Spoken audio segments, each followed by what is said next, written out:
Tonight's lecture is entitled Rambam, Ramban, and Chochmei Provence, Maimonides, Nachmanides, and the sages of Provence.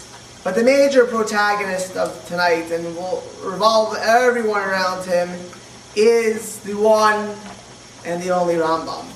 The Rambam's full Hebrew name is Rabbi Moshe ben Maimon, whose acronym forms Rambam. In Latin, the Hebrew ben, son of, becomes the Greek-style suffix ides to form the famous name Maimonides. Rambam was born in Cordova, Spain, on the day before Pesach, 1135 of the Common Era. Rambam was born, as we discussed the golden age of Spain, what many scholars claim is the end of the goldenest age of Spain, when Cordova would have its downfall shortly after. His father, Rabbi Maimon, was a tremendous scholar who had studied under Rabbi Yosef ibn Migash, the Ri Migash. The Ri Migash was the prime disciple of Rabbi Yitzchak Alfasi, also known as the Rif. We discussed the Rif previously. He was the greatest Talmudist of Spain in North Africa of the 11th century. And the Chida, the famous sage of Jerusalem in the late 18th century, records that when the Rambam was just 6 years old, his father brought him to the deathbed of his teacher, the Ri Migash. The Ri Migash spoke to the boy, to the young Moshe ben Maimon, for a few minutes, and told his father he will be a great light, and blessed him accordingly. The Rambam, for the rest of his life, said it was that blessing which enabled him to reach the great heights he did. Consequently, the Rambam, at a very young age, was able to realize his potential greatness and the attendant responsibilities. Because the Rambam, as we will see, was not just a great person. He became a leader. A leader takes risks. A leader does. A leader builds. A leader is willing to exert himself, as I spoke about this past Shabbos, for others. The Rambam was not only the greatest sage of generations, he was the leader of generations. He was the manhig of generations.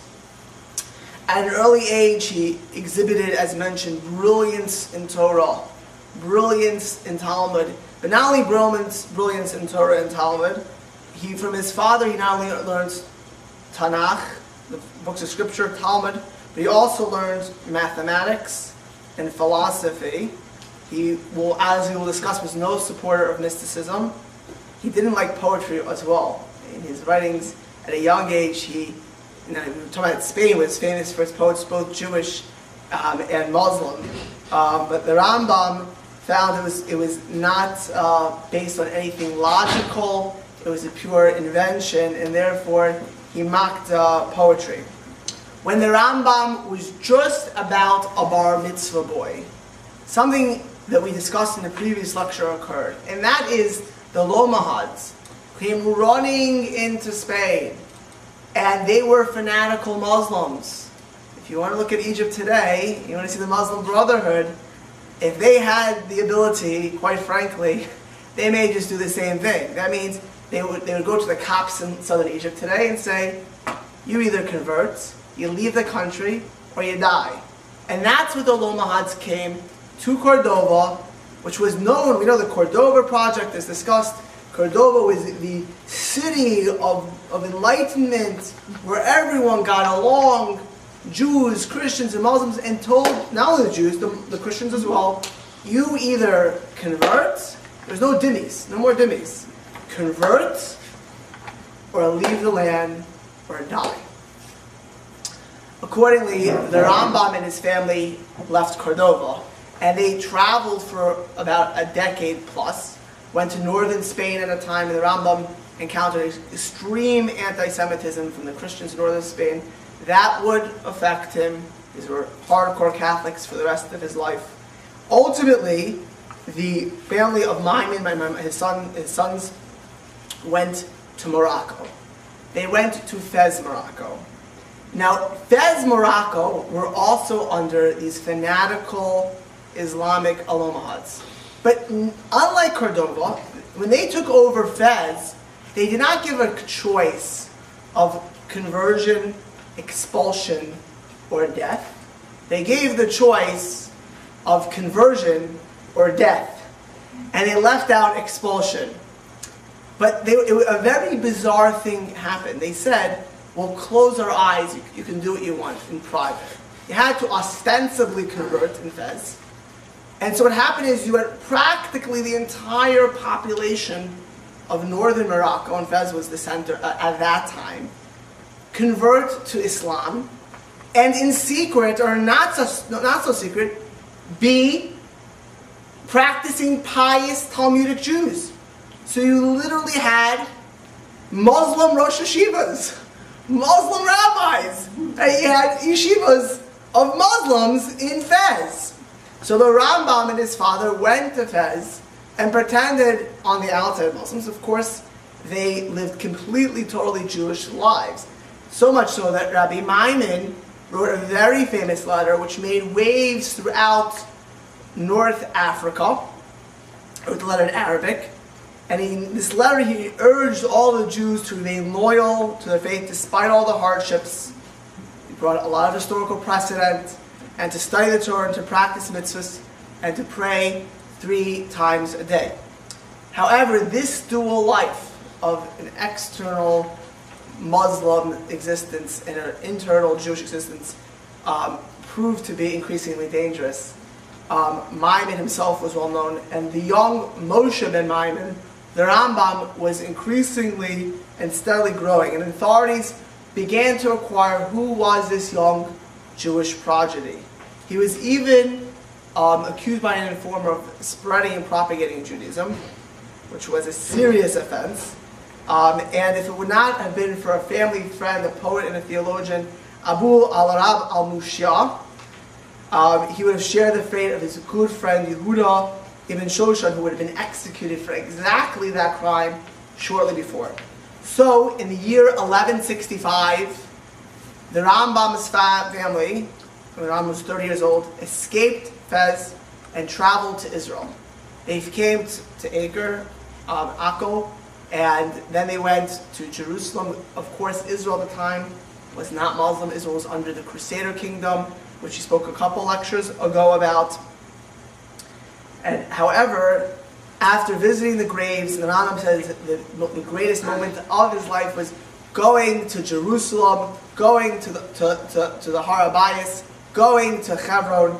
The Rambam decided to travel to a country which is currently heavily in the news, but at that time, that country was considered the United States of America, the land of enlightenment, the land of freedom, the land of wealth, and that country was Egypt.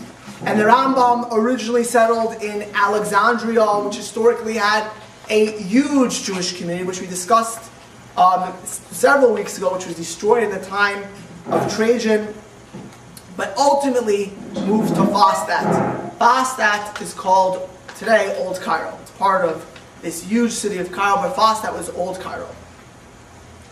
And during the first few years of the Rambam's existence in Cairo, he met with misfortune after misfortune. First and foremost, his father, Maimon, passed away.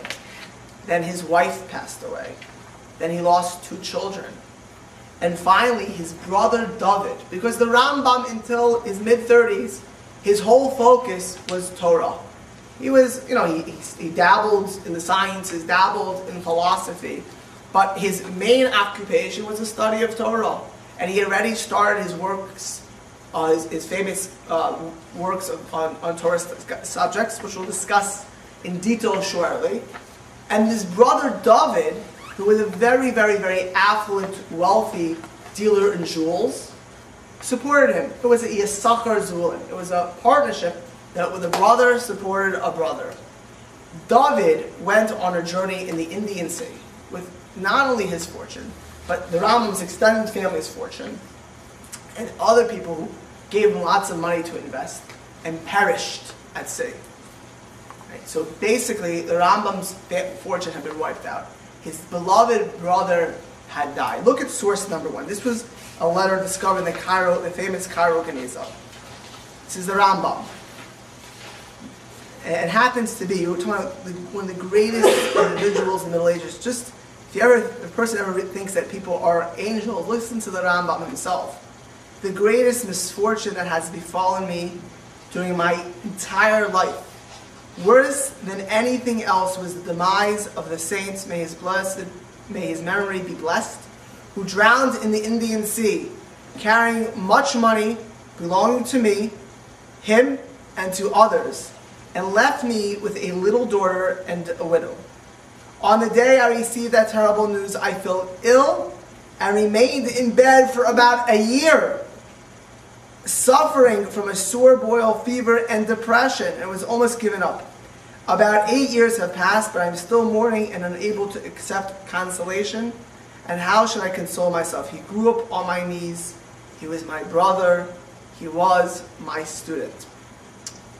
With the death of David, his brother, the Rambam's life has to take a turn. He was now impoverished.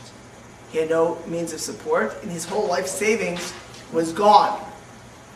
The Rambam was brilliant beyond belief. I can just tell you, as somebody who learns his works daily pretty much, and you look at the textual works alone, there's no one who can get close to it in our generation. The scope of his works is mind-boggling. The Rambam in his youth had enjoyed sciences, and he decided to be a doctor. The Rambam, of course, strongly felt, and this is a theme in many of his writings, that it is forbidden to make money as a profession as a rabbi. Okay? Now, by the 14th century, 15th century, even the Sephardic lands, they did not follow the Rambam in this, and they paid rabbis, otherwise it wouldn't exist. But the Rambam held the purely, in theory, Talmudic law, that you should not make money from Torah. Torah is God's work. You shouldn't make money for it. Okay? So after several years of practice, the Rambam became extremely popular and well-known, not only in Egypt, as we'll see, in the medical world, but throughout the world. A lot of it, he was a prolific writer. He wrote on all kinds of books, which we'll discuss. And the Rambam ended up being the doctor of one of Saladin, Sultan Saladin, who we discussed the Crusades, who beat back the Second Crusade and who reconquered Jerusalem, who was the most powerful Muslim leader of the time. He was the doctor of one of the viziers, and he was in Saladin's palace. By 1185, he was the doctor of the Sultan himself, and eventually not of Saladin, but Saladin's son Al-Fadl. According to the Arabic historian Al-Kiti, the Rambam declined a similar offer, which was by the king of the Franks in Ascalon, i.e. King Richard I of England, who asked him to be the chief doctor of England. So if you remember, remember the Crusades, King Richard I was certainly no friend of the Jews. Eventually King Richard I would take on Saladin and lose, but this is always the case. If you look at Europe at the time, you have these Jewish doctors. Don Isaac Abarbanel, at the time of the Spanish Inquisition, which will be the next lecture, is the Minister of the Treasury. Now, the Minister of Treasury in Spain was much more than Ben Bernanke is today to the Federal Reserve. The Minister of Treasury literally was the bottom line in Spain after the king. He ran the Treasury. And at the same time, he expelled all the Jews in Spain. So the fact that King Richard I would have taken the Rambam, it's one of those bizarre events in history, but the Rambam refused. And the Rambam wrote many books. The renowned Arabic physician Abd al-Latif al-Baghdad confessed that he wanted to visit Cairo just to meet this famous Moshe ben Maimon. In the later's greatness as a physician was no less recognized by, I'm sure people all know Arab poetry, Al-Sa'id ibn Surat al-Mulk, who sang in ecstatic prose, Galen's art heals only the body, but Abu Imram Rambam's the body and the soul. With his wisdom he could heal the sickness of ignorance. If the moon would submit to his art, he would deliver her of her spots at the full time of the full moon, cure her of her periodic defects, and at the time of her conjunction, save her from her waning. Okay? We'll see how great of a physician he was soon. We just look at some of the works that he wrote, because many of Maimonides' works would be internationally used. They were the textbooks of his time. And we'll see with philosophy, Maimonides was of the Middle Ages, the most known Jew. He was quoted from the philosophers to the theologians to the doctors. Maimonides' name was everywhere. Okay, and the Maimonides, the Rambam had a very full day. In a famous letter, we'll see Ibn Tibbon, Shmuel Ibn Tibbon was his translator. But he wanted to meet the Rambam. The Rambam corresponded with him. And he asked, could he meet him? And the Rambam says to him, he doesn't have time to have a personal meeting. He describes his daily routine. That we'd find the antechambers filled with Gentiles and Jews. He would go to heal them and write prescriptions for the evenings, all the way till late evening. We'd come to his house, leave the Sultan's palace, and find more people waiting outside his house for medical cures. If you think a doctor has a beeper today, the Rambam was 24/7. Nevertheless, despite the demands of being perhaps the most famous doctor of his time, the Rambam became the greatest scholar of his time. He became eventually the Nagid, the head of all Egyptian Sephardic Jewry, and a prolific writer. Okay? During his writing, his wanderings, even in his youth, he engaged in writing his first great work, which was his commentary on the Mishnah. And at the tender age of 33 years old, now remember this was before computers, before typewriters, you have to handwrite this. The Rambam wrote a classic commentary on the Mishnah, the Pirsha Mishnah, which is famous even till this day. The Rambam, people claim that he was a descendant of Rabbi Yehuda Nasi, the editor of the Mishnah. And with the commentary of the Mishnah at 33 years old, the Rambam became viewed as one of the greatest scholars of his age. When people saw the work, especially his introductions, which became famous, the Rambam became an internationally known scholar, and you see much correspondence going back and forth. And at a young age already, you see the Rambam hand by hand. I remember I once heard Rabbi David Feinstein Shlita. So he said that his father, Moshe Feinstein, how did Moshe become so great? It wasn't just the broad knowledge that he had.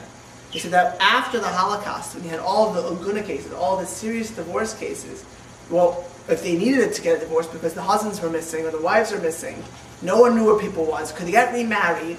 And this is a very serious area of Jewish law because the consequences are mamzerim. You could have bastards, you could have adultery ramifications. The one sage who really took it upon himself to deliberate this was Moshe Feinstein. Everyone else was scared. How are we supposed to know what happened with Jews in Poland and Hungary and Russia? Where did they end up? Maybe they survived. There were survivors. Maybe this was a survivor. There's serious ramifications of Jewish law. Moshe was the one to take responsibility. Likewise, the Rambam at a very young age wrote his Igeres HaTeman, his letter to the Jews of Teman, and his letter Igeres HaShmad, and likewise a letter to the Jews of Fez, Morocco, both of them telling communities that were under the gun of Muslim fundamentalists who were ostensibly practicing Muslims, but in secret practicing as Jews, that you are okay, because they had been told by a great sage, Shmuel ben Eli, who was the greatest Rosh Hashiva in Baghdad at the time, you have left the Jewish camp for good. That the second that you took on a Muslim lifestyle, at least to the outside, you have left the Jewish camp. And it was the Rambam who said absolutely not. And the Rambam, of course, experienced it. The Rambam said that first of all, of course, if you can get out of these countries, get out. But if you're there, first of all, Islam is not considered idolatry. They believe in one God. And second of all, if you're really practicing Judaism, it's okay under the circumstances. The Yemenite community was for generations, were so grateful that they had in their Kaddish a special praise for the Rambam. Okay? In fact, the Yemenite community to this day, they don't even use the Shulchan Aruch. All they use is the Rambam. Okay? Next, the Rambam wrote his Mishnah Torah. We're going to deal a little bit more with the Mishnah Torah later. But the Mishnah Torah, which was his magnum opus, also called the Yad Chazaka. Yad Yud Dalet is 14.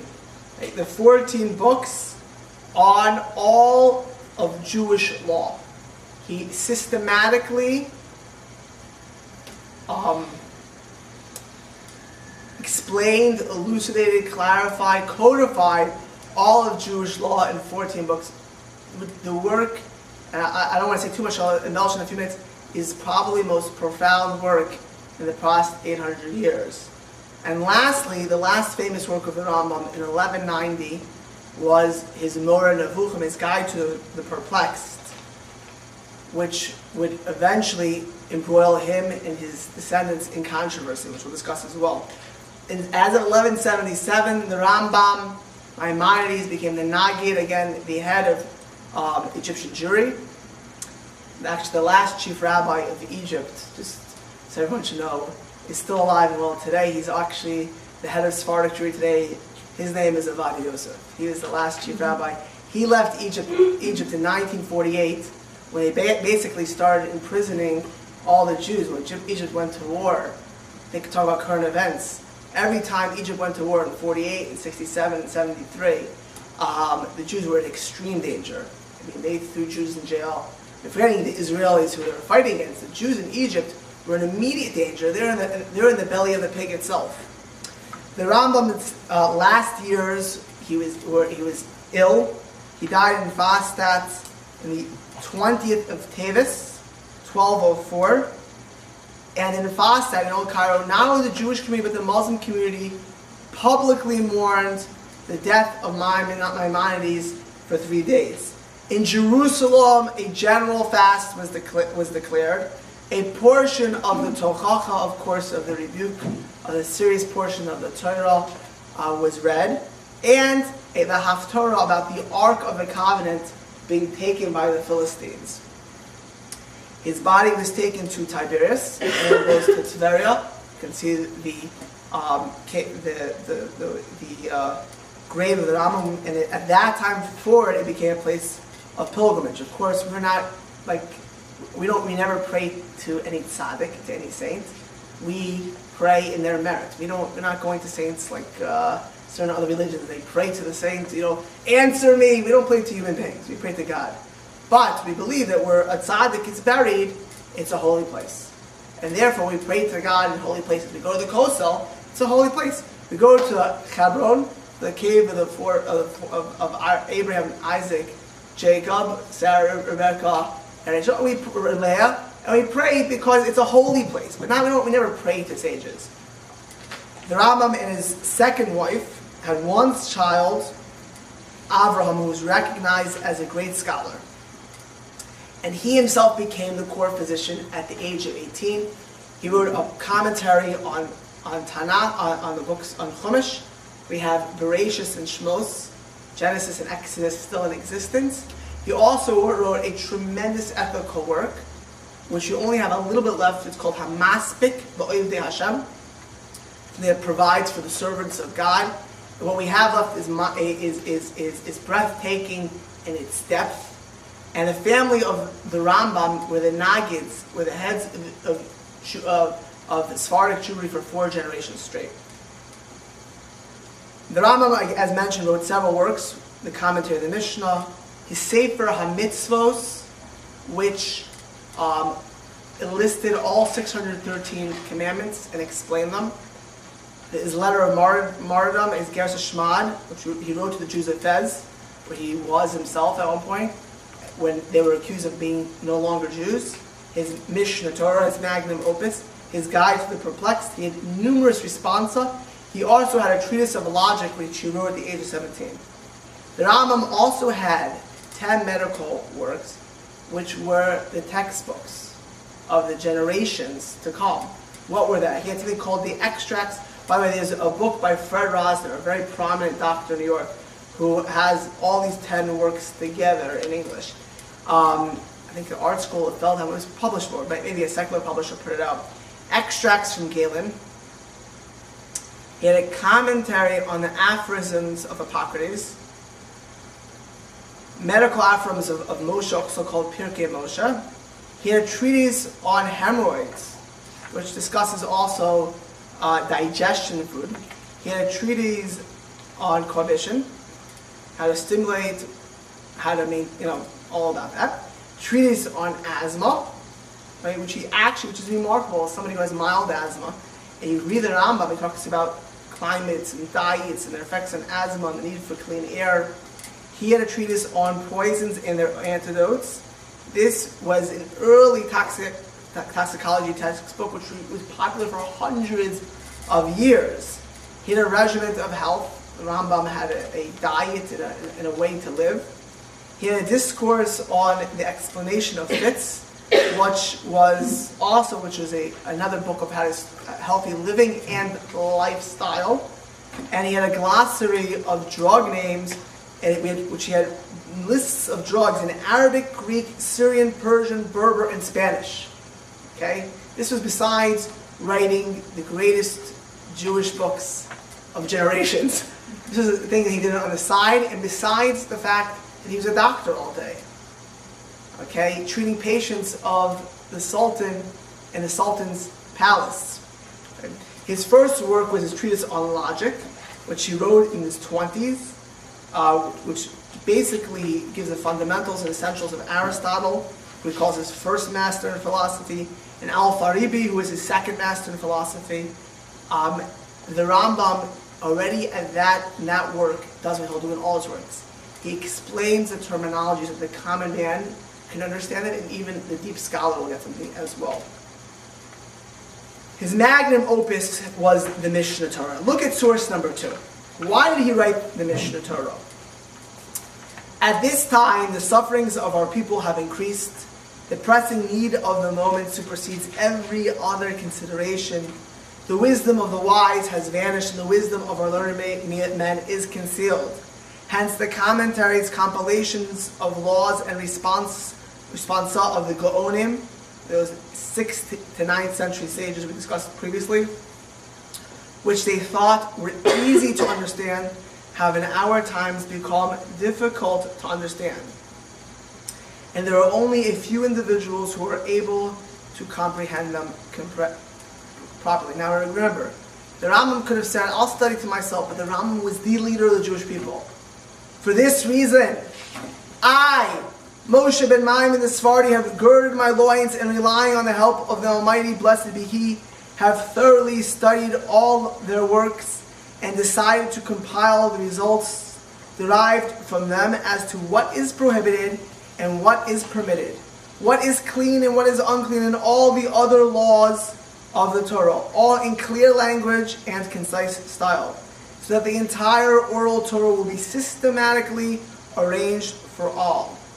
I shall not quote the questions and answers or the differences of opinion discussed, but only the laws themselves in a clear and succinct manner in accordance with the conclusions derived from all these treatises and compilations existed since the time of Yehuda HaNasi, the editor of the Mishnah, until the present day.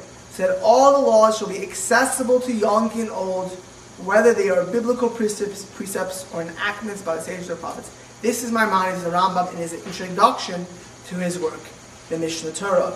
Remember, in yeshiva we always call Talmud the Yam HaTalmud, the Sea of Talmud, because things you have to analyze this way and that way. You can bring a proof here and a proof there, and the depth of Talmud is remarkable. As somebody who has a little experience in reading secular law, there's no comparison. You read black letter law, it's clear cut, you have this way, that way. The Talmud, it's so nuanced. There's so much hair splitting, and it's so diverse, and purposely so, because the novice is not meant to go into the depths of Talmud. We're supposed to work on it. The Rambam codifies that. Without the Rambam, you had commentaries, but you had to be a tremendous scholar to come to bottom line conclusions, or you had to ask somebody else. The Rambam codified the whole thing, but not only did he codify it, the challenge of Maimonides is to understand why he codified it in this way. And many yeshivas today, their whole focus is, if you learn brisk yeshiva, anyone heard of brisk yeshiva? The main text after the Gemara is the Rambam, the Maimonides. They focus on the Rambam. One of the brisker children, his name was Yosef Ber Soloveitchik, was the Rav in Yeshiva University. His whole shir was also a Rambam-based shir. But whatever yeshiva you go to, the Rambam is bread and butter. And the challenge of the Rambam is to understand why he was putting things where. Why is this codified in this set of laws? Why is this word used? Because the Rambam was succinct, and he was extremely careful about terminology. The Rambam's Mishnah Torah, which was the forerunner of our Shulchan Aruch, of our code of Jewish law, did initially meet with opposition. There are two main reasons for its opposition. First of all, as the Rambam Maimonides says, he didn't quote where he's coming from. The Ravid, who is his greatest critic, and we'll discuss shortly who the Ravid was, says, who does he think he is? Moses? Moshe Rabbeinu, who's going to tell me a Torah, not tell me why this law is this way, this way, this way? That's the Ravid's first comment on the Rambam. Secondly, people were concerned that the Rambam was going to cut out the study of Talmud. Basically, the Rambam gave you a done deal. You had the black letter law to an extent. Maybe because of the Mishnah Torah, there will be less Talmudic study. But the Rambam Sefer ultimately became totally accepted. So much so that when Rabbi Yosef Karo, we'll discuss in 2 lectures from now, or 3, wrote his Shulchan Aruch Code of Jewish Law, and the Maimonides and a couple other Middle Eastern communities did not want to take it, and they wanted to stick to their tradition of only following the Maimonides. And people said, well, we're all doing this. Rabbi Yosef Karo himself said, who would dare force communities who follow the Rambam, solely the Rambam? Because Rabbi Yosef Karo's Shulchan Aruch, 90% of the law is like the Rambam. I mean, maybe 95% even. I mean, bottom line is, the Rambam is the greatest posek, and they're all following him. Who would dare force communities who follow the Rambam exclusively to follow any other decisor, early or late? The Rambam is the greatest of all the halachic decisors. And all the communities of the land of Israel, and all of the Arabistan, the Arab world, that's the Middle Eastern Arab world, and the Maghreb, which is the North African Arab world, practiced according to his word and accepted him as the rabbi. Consistent with the Rambam's, with Maimonides' idea to systematically explain all of Torah, all that he systematically gave the 13 principles of faith. Now, Judaism is not a very dogmatic religion. Now, we have certain dogmas, but we don't have many dogmas. We have many commandments, we have certain fundamentals of faith. But what makes somebody not Jewish? That was not clearly say. The Rambam brought Talmudic and biblical proofs for his 13 principles of faith. You can look at source number 3, which is a summary of the Rambam's and Maimonides' 13 principles of faith: the existence of God, God's unity, God's spirituality and incorporality, God's not physical whatsoever, God's eternity, God alone should be the object of worship. As I mentioned, you can't go to a tzaddik's grave and pray to a tzaddik. You can only pray to God. You can't pray to an angel that God should answer you. You got to pray to God. Revelation through God's prophets, and we believe there's revelation. The preeminence of Moshe amongst the prophets. Number 8, that God's law is given on Mount Sinai. Number 9, the immutability of the Torah as God's law means that will preclude Christianity, Islam, or any other religion. Right? The Torah cannot be changed. God's foreknowledge of its actions, reward of good and retribution of evil, the coming of the Jewish Messiah, and the resurrection of the dead. Now, the Rambam himself, when he says, let me explain to you one thing. These verses that he shows us, there's not one verse in the Torah that's any more holy than another verse. All of the Torah is equal. But these 13 fundamentals of beliefs means that if you reject this, you are not a categorical believer. This is bottom line. Meaning you could even transgress laws, but you're a believer. You're just but this is the dogma. This is what it means to be a believing Jew. Many Jews daily or weekly say over the Rambam's 13 principles of faith. What you have in the Siddur, by the way, is a shortened version. It's not what the Rambam wrote. The Rambam's 13 principles of faith are very, very much more long-winded, where he spells out his proofs. That's just like we did over here. They're a larger summary of those 13 principles. The successors of the Rambam from the 13th and 15th century, Nachmanides, Rabbi Yosef Albo, the Akedah of Rama, they disagreed. Some of them held there were 3 beliefs, and they focused on belief in God, creation or revelation, and providence, divine providence or retribution. Now, some rabbis tried to say that they're just saying a shorter version, but they also believe in 13, but others disagreed.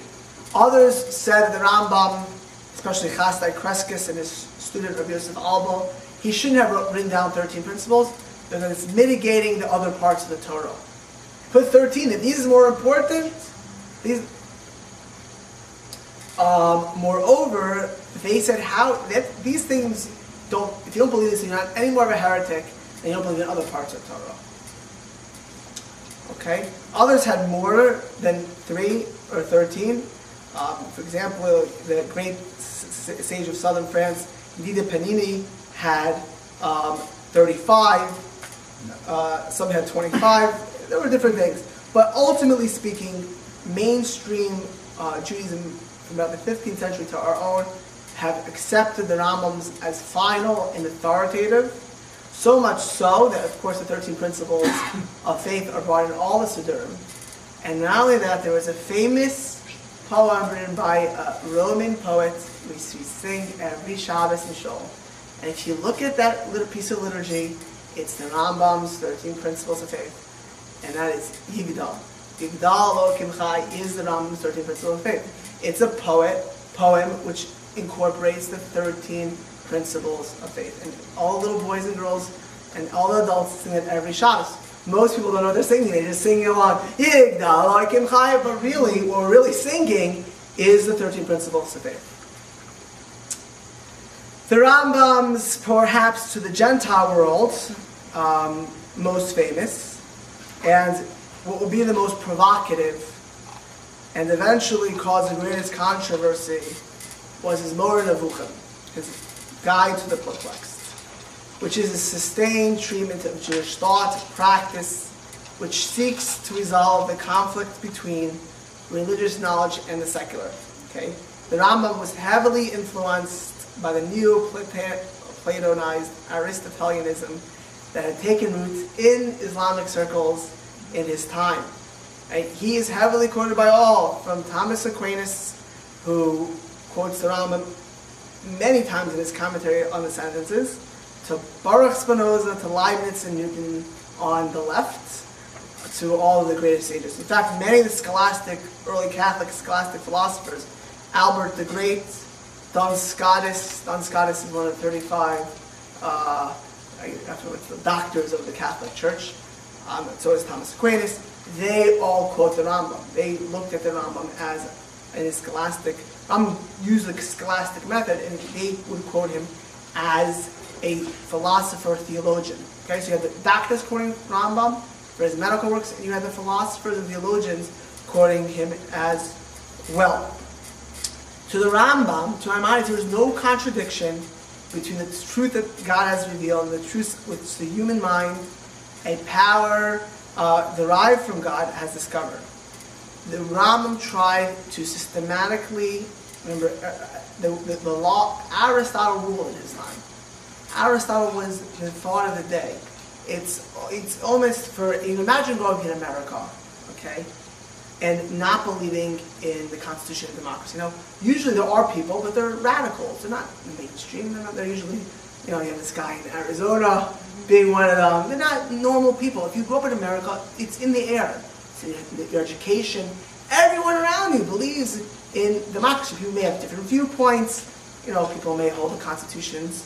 You can make it up as you go along, or the constitution's this way. But everyone believes in theory in the general principles of democracy, liberty, and because that's we breathe in the air. Well, in the Middle Ages, the intelligentsia believed in Aristotle. That was the reality which they lived and worked in. And for the upper classes of Judaism, it created a rift. There was a rift. And this will be all of the theologians, not only in Judaism, but everyone's going to try to reconcile the two. Kind of like today, you have science, not philosophy. Philosophy is dead today. Who reads philosophy anymore? Most people, even in universities, are completely illiterate of the great philosophic works. But science is. So science, people try to reconcile science and faith. Well, for the Rambam, tried to do that with the philosophy of his day. And the first thing he did was he attacked people who believed in the anthropomorphisms of the Bible. And he systematically went through every single one and said, this is just, God doesn't feel, and God doesn't have hands, and God doesn't have feet, and God doesn't get angry. And he went through everyone and said, anyone who does believe that is a heretic. Now, the Rambam is not the first one to say that these statements are anthropomorphic. The Kuzari, Yehuda Levi said that. Rabbi Sadi, in fact, that was the mainstream thought. But the Rambam said that mistake, it's not just a mistake. You missed the boat. That's against the 13 principles of faith. So the Rambam starts his Moreh Nevuchim going through this.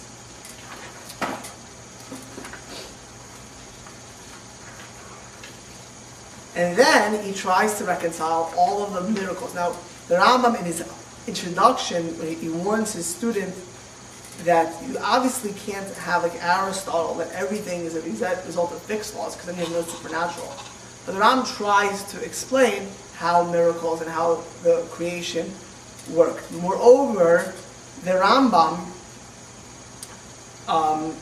tried rational reasons for all the mitzvahs. He tried to give rational, logical reasons for mitzvahs, for commandments, which sometimes are inherently belief in God mitzvahs. Some things, do not murder, do not steal, all things make sense, but I can explain it on a rational basis. Others are more difficult, just to say that God wants to do this, and we don't truly grasp the reason why. The Rambam, Maimonides, tried to explain them. This work, to say the least, especially his heavy reliance on Aristotle, which although in the intelligentsia of Europe and the Arabic world was very common, think, Williamsburg a second. Okay, now Williamsburg, they appreciate democracy, but they have a different viewpoint of America than other people do. It's a very insular society. The Jewish people remember this. They were a 99% literate population in a population of Europe. In the Arab world, in Europe was less than 1% literacy. In the Arab world, it was probably 2 or 3%. Okay, the average Jewish kid was davening, saying, learning texts. Jerome said it's in the 5th century, the author of the Vulgate. He's amazed that the Jewish children have universal literacy, and they know the text better than our scholars. Right? So you're talking about people, they weren't impressed by Aristotle, and they weren't impressed with the people around them. Halston, this Maimonides, is quoting this Aristotle at length, like he's the great master. They were not going to take it easy. Now, the Torah calls the Jewish people Am Kashei Oref, as stubborn people. It's a two-edged sword, because being stubborn can cause too much conservatism, but it also is the greatest block of assimilation. But the Jewish people don't accept too easily. We're not gullible people. Somebody tells us, believe this because of this. No, Jews aren't that. We have a viewpoint. We want to know who are you to come change it? Who are you? Who do you think you come? We're here first. We know what's going on. This Am Kshei Oref, if you look at the great scholars, is always a reluctance and a hesitancy. What are your intention? Where are you coming from? This is in our in our fiber of our being, which has its pluses very much as well. Even though the Torah says that sometimes we're too stubborn, which could also, every plus can have a negative, but it also has a very big plus. And when the Rambam Moreh Nevuchim came out, it would cause several problems. The first, though, was not about the Aristotle, because immediately the major contention on the work was his opinion on the world to come and resurrection of the dead. Because religious Jews, of course, and what Rambam himself, Maimonides himself, codifies in his 13 principles, believe in the resurrection of the dead and a future world to come. The Rambam, though, said that in the world to come, we don't come alive with bodies, but we are this pure intellect, this spirit without a body that does not eat, does not sleep, does not walk on the world. There are more than one biblical verse which talks about the resurrection of the dead. And this immediately caused hostile criticism of Raiva III, which we'll discuss when we speak of Provence, who commented on his Mishnah Torah, and the Yad Ramah, the Dayan of Toledo, Spain, Rabbi Meir Halevi Abulafia. Okay? And they said, who are you and where are you coming from to say that you don't come alive, resurrection of the dead, as a body? And of course, this would have been a debate before the Rambam, and people took this great sage Rambam and said, he backs us, like he's the tiebreaker. The Rambam says this, we're right. We are right. We have now won the debate. And they said no. And they started going back and forth. Eventually the Rambam wrote his Maimer Tchias HaMeis, his treatise on resurrection, where he explained as follows. Now, the Rambam's approach is backed by Rabbi Yosef Karo and many, but not It's still a matter of debate. It has no practical halachic barrier, but it does affect certain things of faith. But the Rambam says like this: until the Rambam's time, people said there's the time of Messiah, there's the world to come. Rambam said, brought proofs from Daniel and a lot of other things, a third approach, and that is there is a time of the Messiah. The Messiah will come. Okay, the Messiah is one of the 13 principles of faith to perfect the world. This world is going to have perfection. Okay?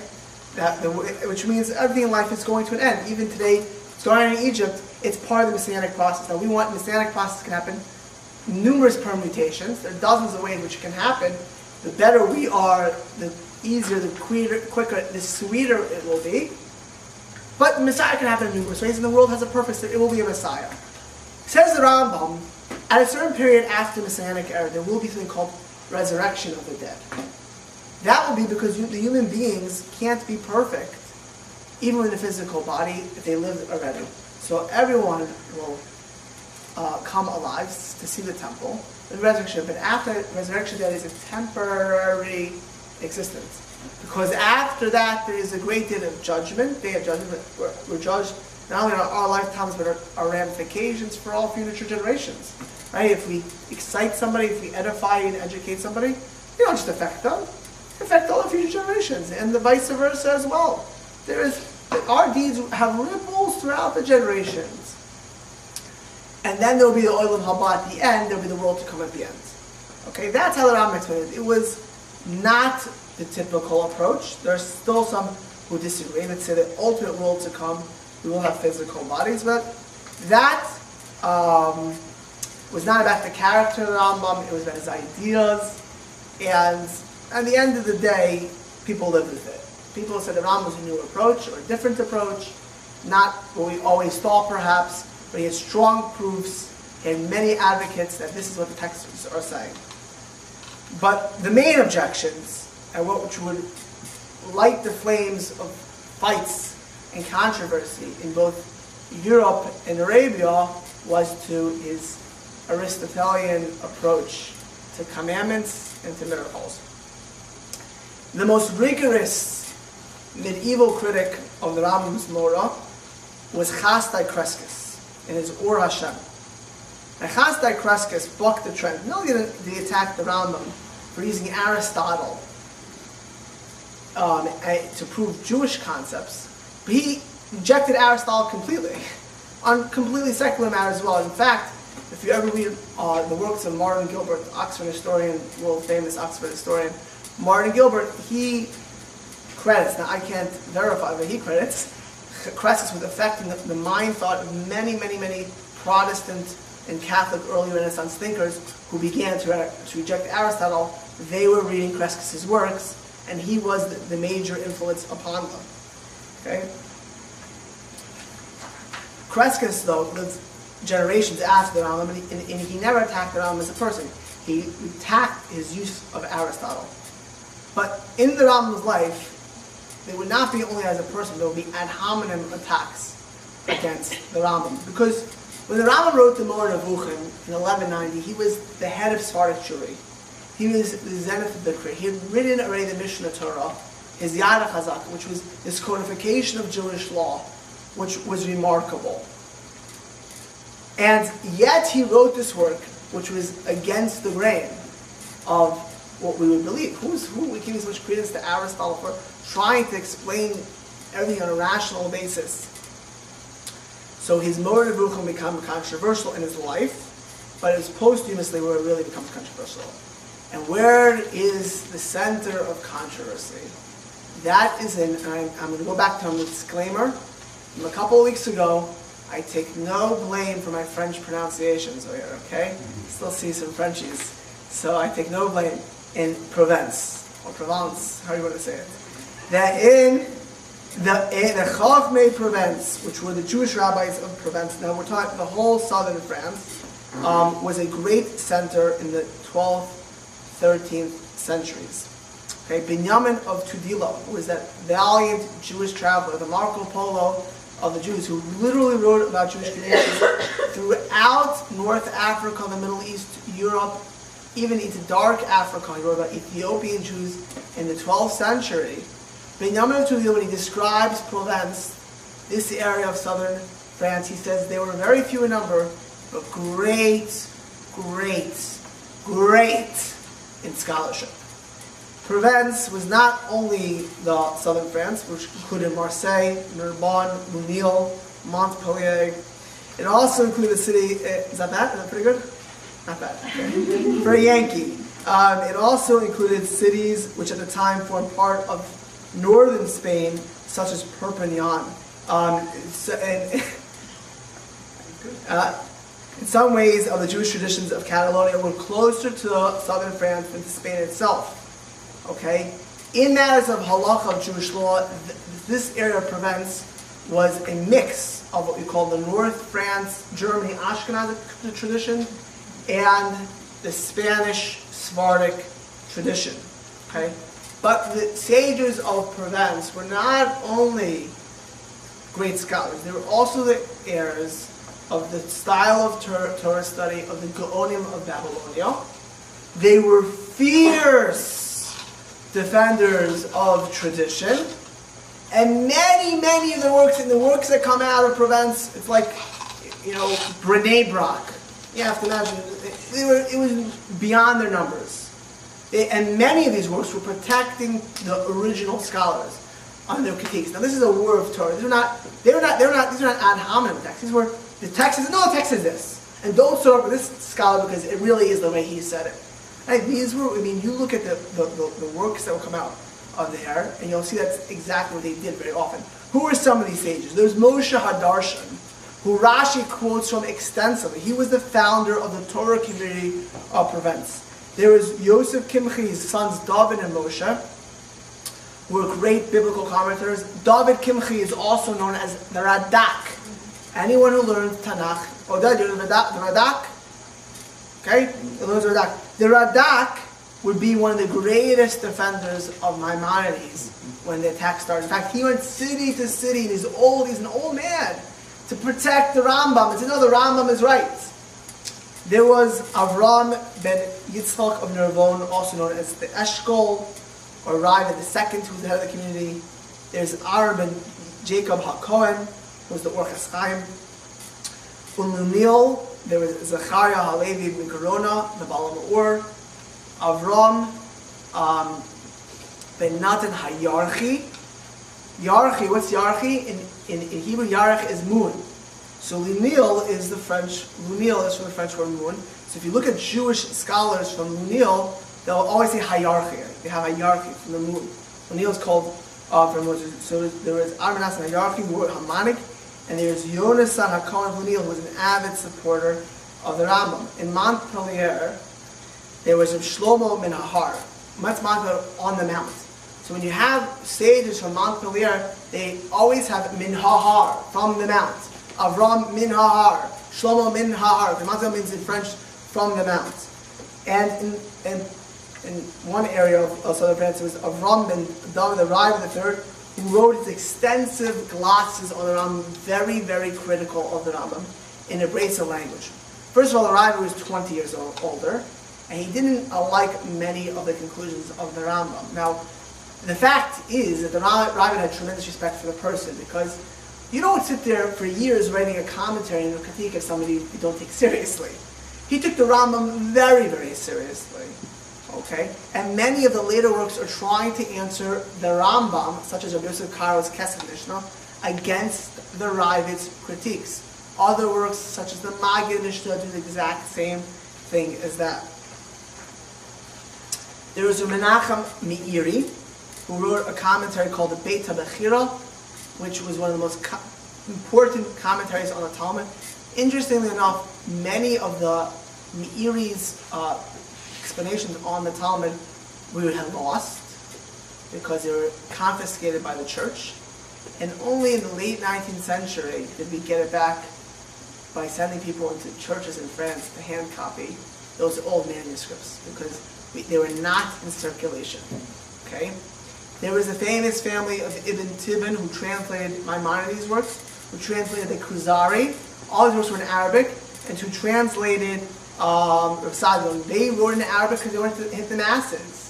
So they translated that work. And there was Shlomo Menahar. There was Shlomo Menahar. Shlomo Menahar was one of the greatest sages of the 13th century. And when Ibn Tibbon translated his Moreh Nevuchim, because they didn't speak Arabic in Provence, it was under Christian France, it was a separate district.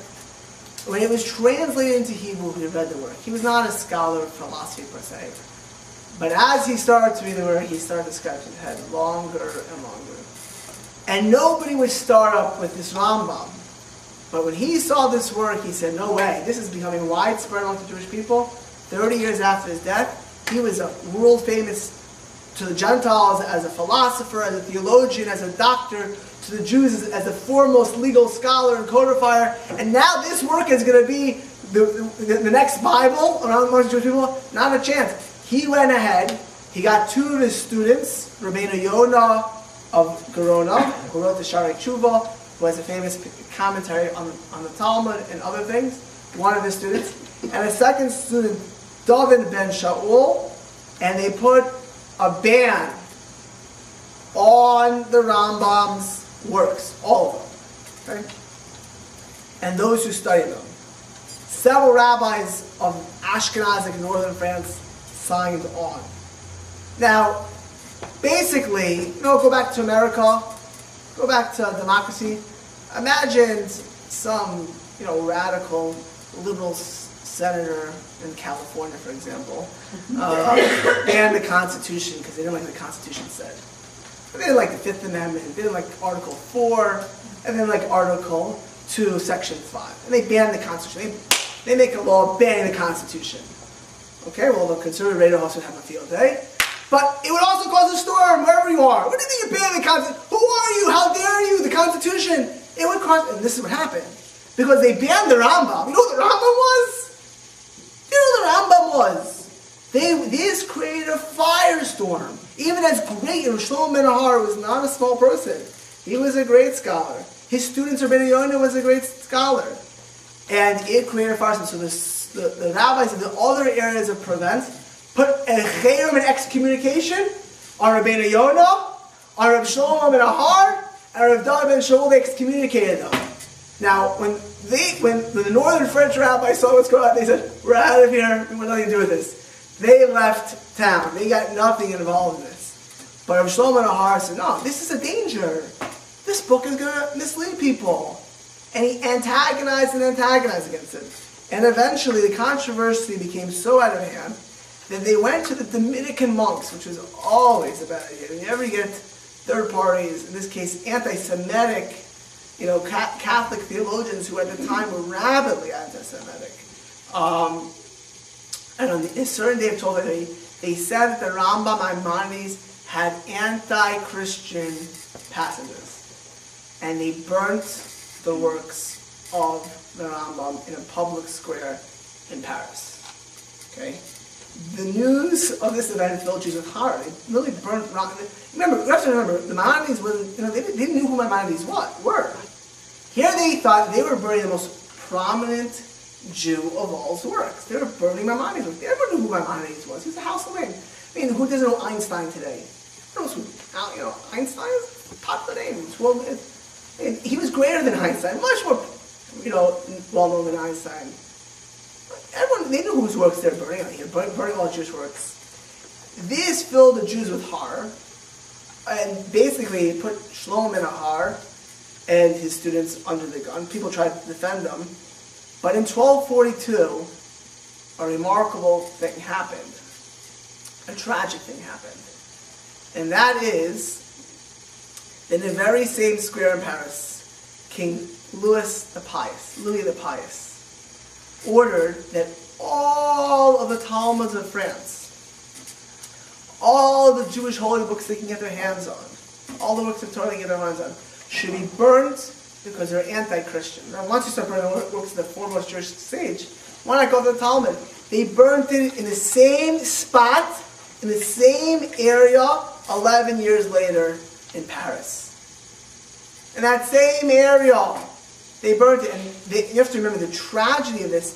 Basically, it shut down all the schools in France. This is before the printing press. These were handwritten books. took hours and hours and days for each folio, for each folio of the Talmud to be printed, to be handwritten.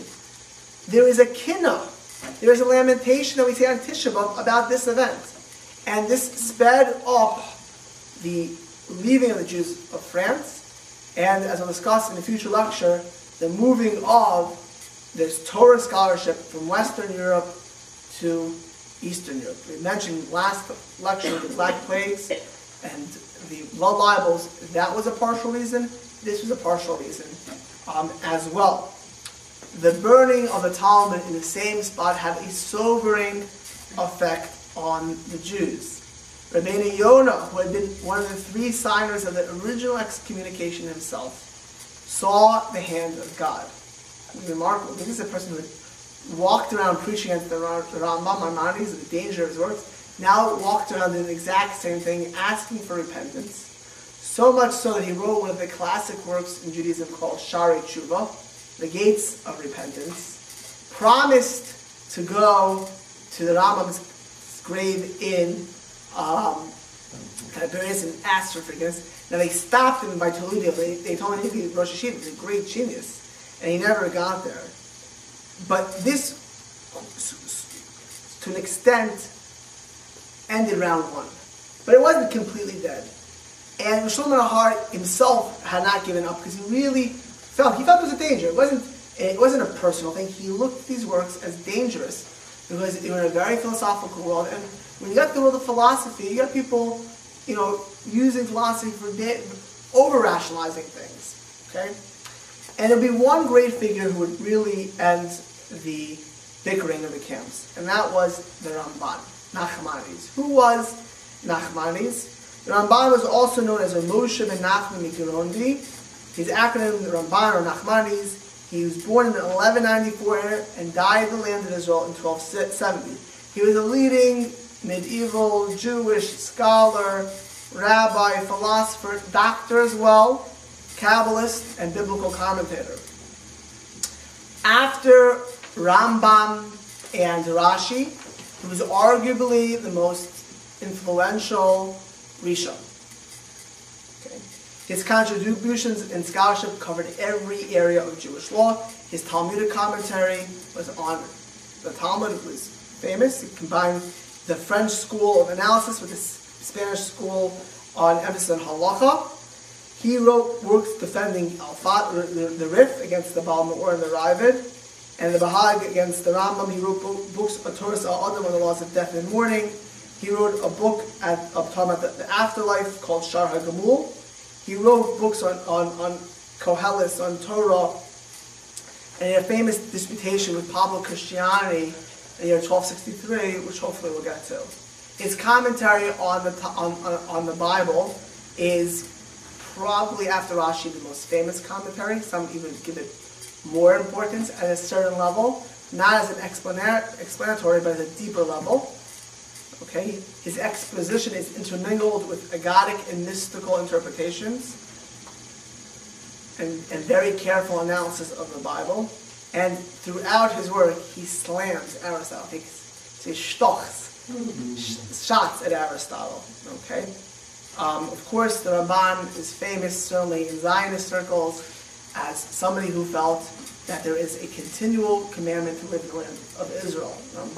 The Rambam, Maimonides did not hold that way. Interestingly, Maimonides traveled to Israel, ends up settling in Egypt. The Ramban, after being exiled from Spain, will move to Israel and die in Israel. The Ramban also studied philosophy, didn't agree with a lot of it, and he was a physician. Okay? The Ramban also, throughout his works, has a common theme, and that is he constantly protects the words of the early sages, the Gaonim. They were unquestionable. Their words were to be neither doubted nor criticized. To quote him, "We bow," he says, "before them, and even when the reason for their words is not quite evident to us, we submit to them." Okay? Now, in 1238, now this is before the burning of the Talmud in 1242. In 1238, Nachmanides was asked by Shlomo Menachem, Shlomo Menachem, who was the greatest antagonist of Rambam, who was being attacked by communities in Spain, and literally is, one against the other. Very, he's being attacked. He asked the Ramban, who was this great sage, back me up. And what the Ramban wrote is he first said, anyone who's attacking Shlomo Nahar, you have no business attacking him. He is greater than you. He is a great sage. How dare you besmirch him? How dare you come against him? But then he says, I have his tremendous respect. He takes the middle ground. He talks about his tremendous respect for the Rambam, Maimonides.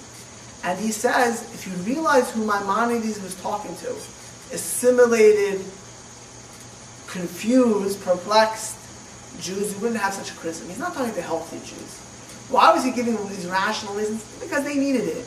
But is it really our path? Is it really our path? No. And he said, immediately you should stop all bans against anyone who bans against the Rambam's work.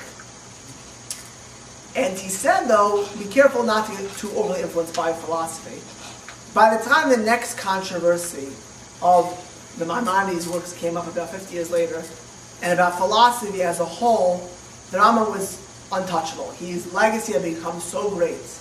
His fame had become so above and beyond that anyone who would have dared talk against the Maimonides was asking for trouble. And when Shlomo ben Petit, who was a Rav in Akko in 1285, tried to come against the guys who were perplexed, he got excommunicated and the works were not touched. Okay, so you literally had 50 years later a complete opposite reality. The Rambam became unassailable. He became part of mainstream, which he was.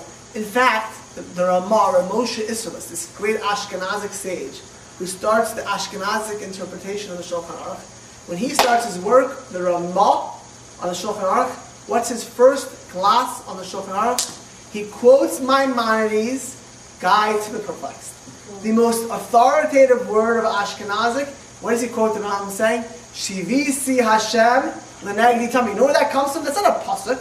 God should be in front of me always. That's a quote, a direct quote from the Rambam's Menachem, Guide to the Perplexed. Shivisi Hashem l'negdi tamid. Songs, people talk about it. That is its quote, not from anything but the concept is in the Talmud and the Torah. Putting God in front of the concept. The language, the quote itself, is from the Rambam's Menachem. The legacy of the Rambam. As I mentioned, the Rambam is the bread and butter of every yeshiva. And the greatest scholars delve into the words of the Rambam. The greatest later sages, such as the Soloveitchik family, the Or Sameach, of Shach, the Rebbe Sazal Meltzer, all the great sages all have works on the Rambam, trying to understand where the Rambam is coming from. His philosophy continues to be quoted or misquoted by the left-wing movements at will, but he's quoted Leo Strauss. Anyone heard of Leo Strauss? Founder of neoconservatism in America. And Leo Strauss quotes the Rambam at length. He was a non-believer, by the way. The Rambam, interestingly enough, is widely respected in Cordova in Spain. They have a statue of the Rambam. They have a whole exhibit of the Rambam. This is the country he ran away from as a boy of 13. There is a famous quote which is said about him in his lifetime, put on his grave, and it's said today even. Right? From Moshe, the son of Aaron, we see the Torah on Mount Sinai, to Moshe, the son of Maimon, the author of the Mishnah Torah. There is none like unto Moshe, the son of Maimon. The shortened version is from Moshe to Moshe. There was none like unto Moshe.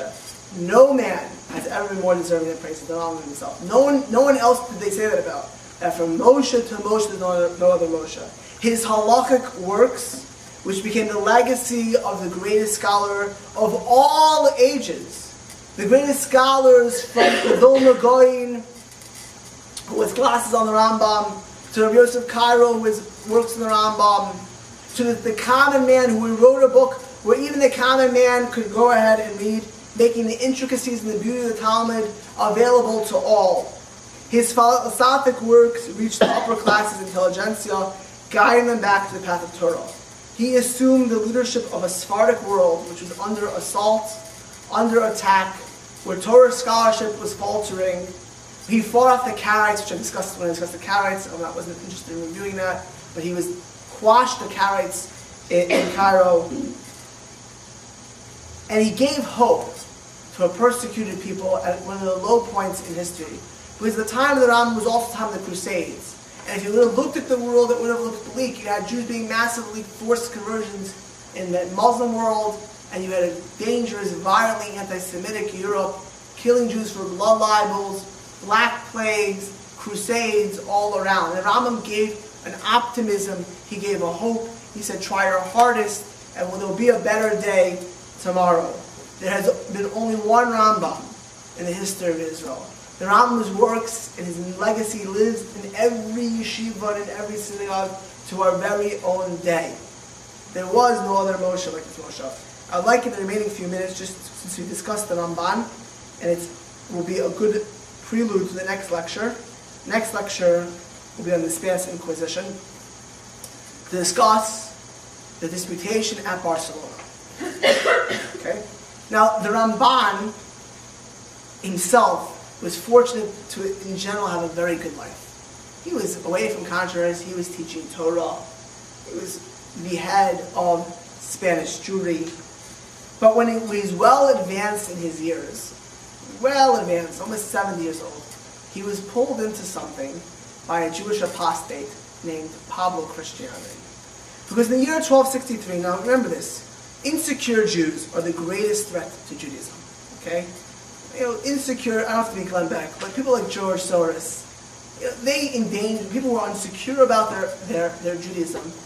The biggest pro-Palestinians on any campus in America are who? Jews. Tammy Benjamin, who's a professor in Santa Cruz, told me they had 7 speakers at Palestine Day in the University of Santa Cruz. 6 of them were Jews. Several of them Israelis, agitating against Israel. You know why? Because a Jew who has a very little Jewish education is the most insecure. He has to prove himself. So you will see when we discuss the Spanish Inquisition, the biggest antagonizers of the Jewish people are Jews themselves very often. They want to prove their worth to their Gentile neighbors. So Pablo Christianity becomes a Christian, tries to get to the church and says, oh, I can help you prove that the Judaism is false. That's anti-Christian.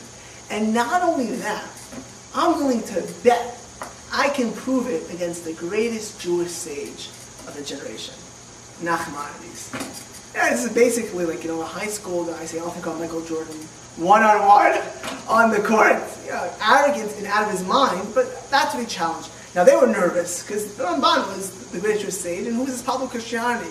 So they brought in all the Dominican friars and all the Franciscans to watch us and to give him help him out along the way. And King James I of Aragon is going to watch this. But he did something interesting, because usually debates historically, theological debates, were not debates. They were polemics.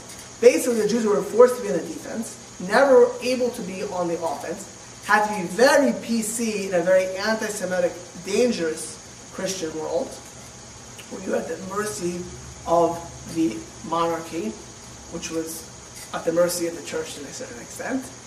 But in this debate, King James I gave the Ramban, Nachmanides, the opportunity to go on the offense as well. He said, this is an open debate. I would like to hear what you have to say. And this debate would go on for 4 days, July 20th to 24th, in Aragon in the year 1263. The 3 major subjects, this is translated into English, you can buy it. It's probably on the internet, I imagine. The 3 major subjects discussed were whether the Messiah had appeared, whether the Messiah announced by the prophets was to be considered as divine, or as a man born of human parents, and whether the Jews or the Christians were in the possession of the one true faith. Now, Christianity started out advancing the thought that the Pharisee sages believed the Messiah was in the Talmudic period. He was alive already at their time, and ostensibly, therefore, the Messiah was Jesus. So the Ramban, by the way, if you ever deal with a missionary, as somebody who has had, I don't do this for fun or do this for a living, you know, but as someone who's experienced it, it's always misinterpretation. First of all, they don't know primary texts. They can't read Hebrew. They have cards where they practice usually, or they have 12 lines they know. They don't know the rest of the corpus of the Bible. Usually they know their things very well, their arguments, the point, this verse in Isaiah, this verse in Isaiah, mistranslated, misquoted, misunderstood. But if you already speak to them, if you start pushing them with a prominent text, they're not going to be successful. And then Ramban pummeled him on these texts that he had discarded. Then after he pummeled Christianity with texts, he went on the offense. And then Ramban said to him as follows. He says, you want to talk about biblical texts? Doesn't the Bible say the Messiah comes to be peace unto earth? Isn't the Messiah supposed to have a wolf and a lamb sitting together? Peace on earth? Since the Christians have come to the world, there's been more bloodshed than ever before. More blood killed in the name of God than ever before. Is this the Messiah you talk about?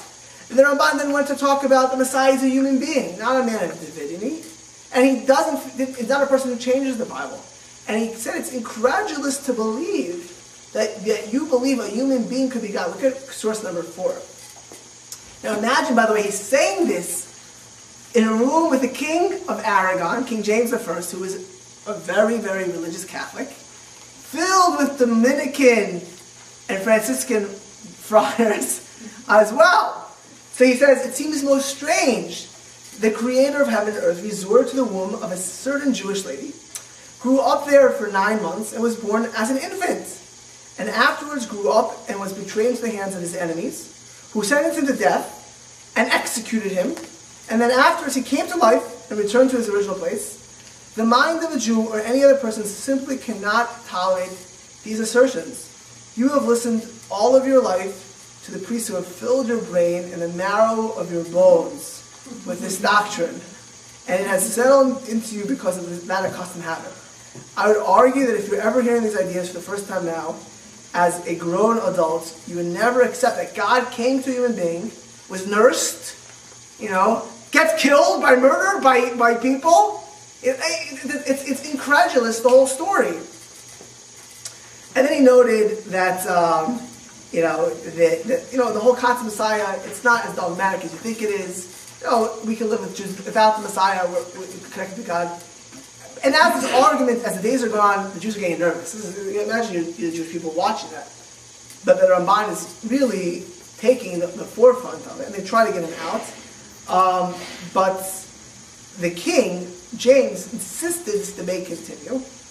And at the end of the debate, King James I of Aragon declared Nachmanides the winner. He gave him 300 gold coins, and remarked that he never encountered a man, while yet being wrong, argued so well for his position. Now, the Dominicans were not happy. They were really not happy. And Pablo Christiani himself started, he really didn't win. So Ramban decided, I'll write out the whole debate. He wrote out the whole debate in Hebrew and disseminated it to the masses. Read the debate yourself. Give me the whole thing. So then Pablo Christiani and the Dominicans came running to King James. He has anti-Christian polemics going around Spain. So they had a trial of the Ramban. And in the trial, the Ramban says that he did nothing that he wrote nothing that wasn't said at the debate. And King James I by then was under serious duress, not only by the Dominicans, but by the Pope. Said, you're correct. So what he did is, he sent the Ramban into exile for 2 years and confiscated the pamphlet, which of course you can't. Once the pamphlet's disseminated, you're not getting all the copies back, which is why we have it today, the Disputation of Barcelona. The Dominicans were not happy, and he actually got Pope Clement IV to succeed in turning the 2-year exile into a perpetual banishment. The Ramban Nachmanides went to Israel because he believed it was a mitzvah.